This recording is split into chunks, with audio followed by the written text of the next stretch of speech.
Hey guys, I hope everyone is having a wonderful day, and in today's video we're going to dive into some tips and tricks that might help you along the way in Last Epoch. But before we do that, just a quick reminder to hit that like button and also consider subscribing to the channel. It's free and it do help out a lot. And with that said, let's begin. For our first and probably the first thing that you should do after creating your character is getting a loot filter. It's very important to do, and especially early on, Last Epoch got a lot of different stats and bases to choose from. And making a basic loot filter early on will make it so you don't have to stop to check your inventory every 5 minutes because of your inventory getting full. Also, you don't really earn that much gold from selling items overall, so it's just not simply worth to pick up items to sell either. I do have another video for you to check it out, how to make a very basic filter for every class with just a couple of simple steps. Link in the description if you would like to check it out. And for our second tip that I got for you is to check the shop. And what I mean with that is, while you are on your campaign and even later on at the end game, there can be some really nice items sold from the shop. Early on it's very nice checking if you're just passing through a city while you leveling up, to just take a look on what the shop has to offer. While you are leveling up, so will the shop as well, or the items that they are selling at least. This can be very good for if you are using a melee skill, for instance. Just to get a better base item can be huge, even if the mods might not be top notch. Here's an example on my mage I've been playing on. I found this amulet and it had a open suffix with the T5 necrotic resist and double T3 prefixes, which is really awesome for my mage. And I made it to this, adding some poison resist, and I still got some forging potential left after I was done. Just look at those resists, it's pretty crazy stuff. And the next tip is kind of with the same as the previous one, but it's about resetting the shops. So as of now, 0.8.5, you can go to a shop and check out the gear it has to offer. And when you log out and then rejoin again, the shop will now be reset. This can be very good if you are struggling with your gear, for instance. I usually do this for my hardcore character if I'm lacking some resist, and sometimes if I'm just looking for a good base to craft on. Just keep in mind that the forging potential is usually lower than an item dropped from an enemy, but as I said, specifically if you are on hardcore, it can be a matter of life and death. Also, doing this is good if you would like to stock up on Runes of Shattering, if you have the gold for it. And for our next tip is going to mostly help you if you are brand new to the game, and also for hardcore players. Once you get to the Lost Refuge, just right next to the waypoint there is 2 chests that you can loot for items and different shards.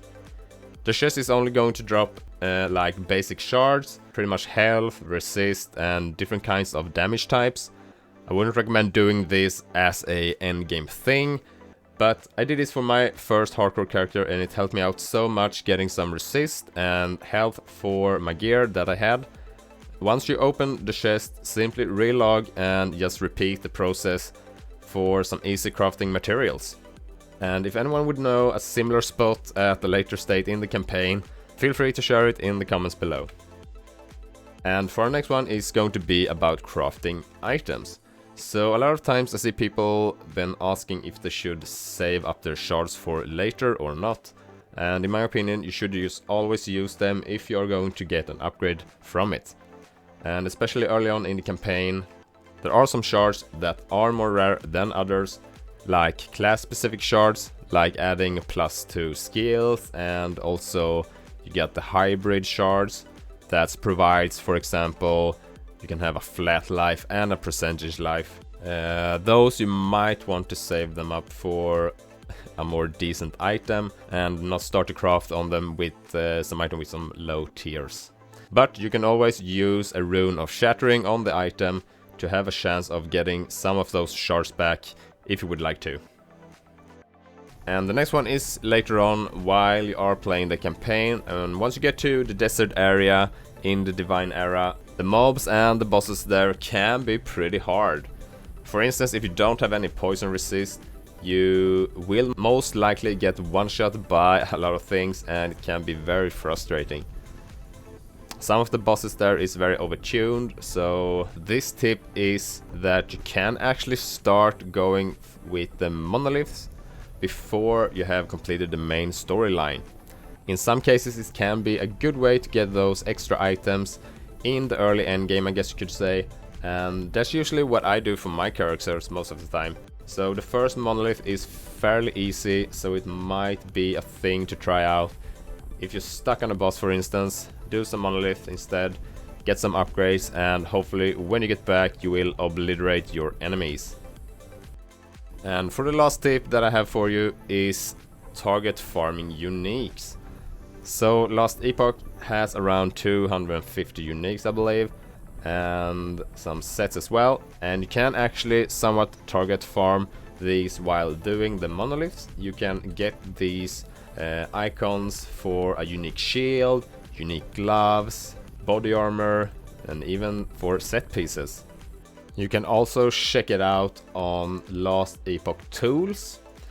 There they have the database of all the items and where you can target farm them. So go check it out there if you are struggling finding the items that you are looking for. You can also use the Rune of Asendance, which is changing an item to unique or a set piece of the same type. This can be really good, especially early on, if you do need some uniques that might be, let's say, build enabling. For my mage here, for example, I got really lucky and I was trying to get the Frozen Ire, and it's not build enabling, but it did double my damage, so pretty awesome there.